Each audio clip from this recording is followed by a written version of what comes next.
Introduction. The song that changed everything. One song lit the fuse that exploded grunge into the mainstream, and it wasn't even supposed to be a hit. Smells Like Teen Spirit wasn't written to be an anthem. It wasn't meant to define a generation or launch Nirvana into the stratosphere. And yet, that's exactly what happened. Practically overnight, this raw, distorted track from a Seattle-based band became a cultural earthquake, rattling the polished hair metal scene of the 80s and making space for something louder, dirtier, and undeniably real. But here's the twist. Kurt Cobain, the man behind the music, didn't even like the spotlight that came with it. What started as a chaotic, sarcastic tune about teen angst turned into a monster the band couldn't control. And behind the music lies a story filled with misunderstanding, resistance, and tragedy. But before the anthem conquered the airwaves, its strange title confused everyone, including Cobain himself. Chapter 1. The title no one understood.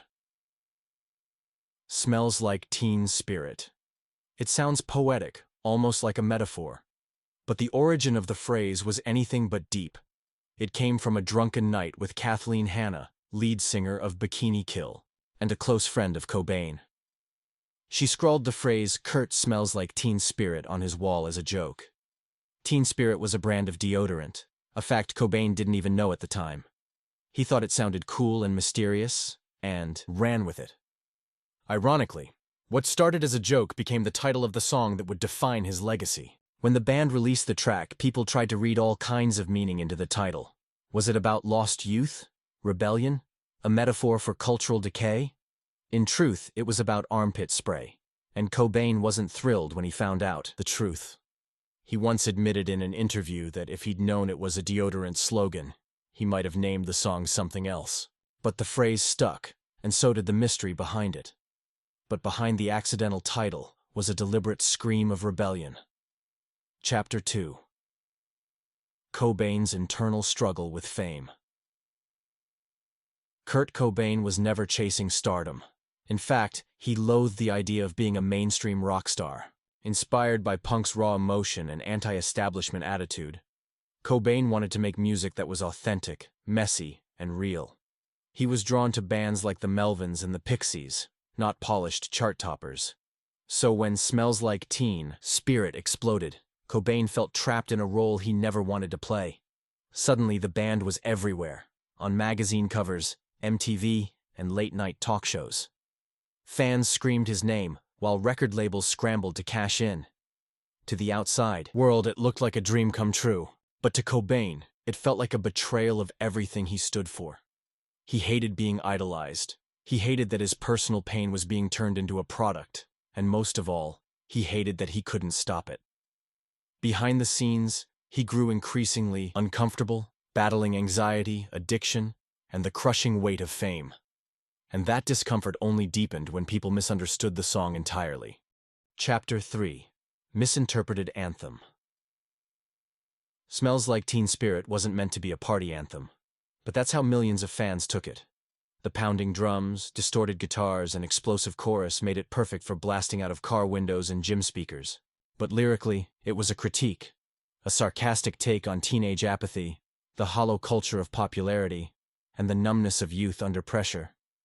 Cobain's vocals were intentionally slurred and garbled, almost mocking the idea of clarity. But the irony? That very confusion helped the song blow up. Listeners projected their own meaning onto the lyrics. They screamed, "Here we are now, entertain us," without realizing it was meant to be a slap in the face.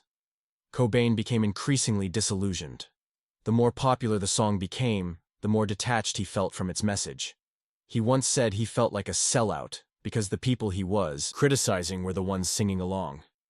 The anthem was real, but it wasn't understood. Still, the machine had already taken over. Chapter 4. The industry push and music video impact. Once the record label saw the song's explosive potential, they went all in. MTV put the video for Smells Like Teen Spirit on heavy rotation, and it quickly became iconic. The video, set in a grimy high school gym filled with anarchist cheerleaders and moshing teens, was pure chaos. and it captured the rebellious spirit of the early 90s perfectly.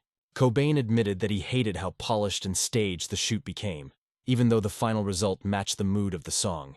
He reportedly insisted on changing the director's original vision, demanding a dirtier, more underground vibe. The final version became one of the most recognizable videos in music history. But for Cobain, it was a mixed blessing.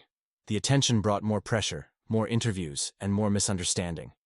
The machine was working overtime to package Nirvana for mass consumption, even as the band tried to stay true to their roots.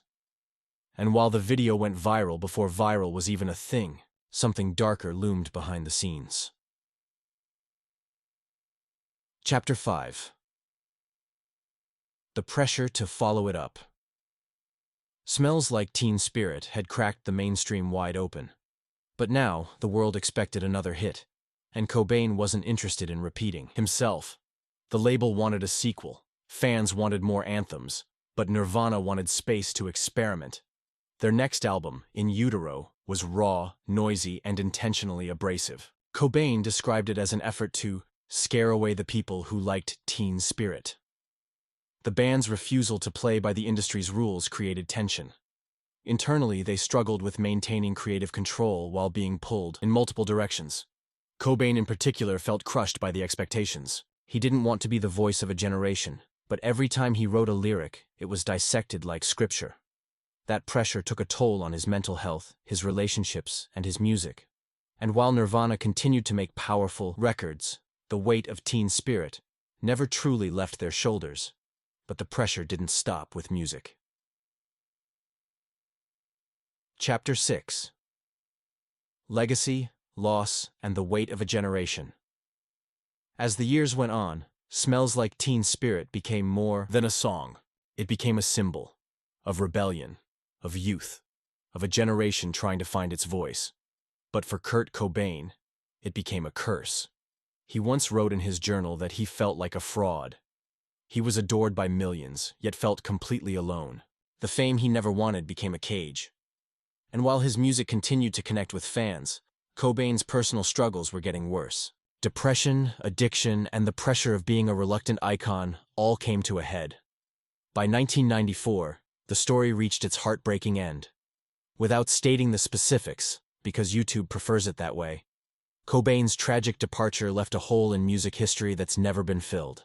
And through it all, Smells Like Teen Spirit remained frozen in time, a powerful song that both launched and haunted its creator. Conclusion. The Accidental Revolution. In the end, Smells Like Teen Spirit was never supposed to be what it became. It was messy, sarcastic, and loud. Just another track on Nevermind. But somehow it caught fire. It lit up a cultural movement. It kicked down the doors of the mainstream and invited in a wave of raw, real emotion. And at the center of it all was a reluctant star who just wanted to make music on his own terms. Kurt Cobain didn't set out to change the world. But with one accidental anthem he did. And the ripple effects are still being felt today. So maybe the real question isn't how the song became so big, but why we still feel its echo every time we hear that opening riff.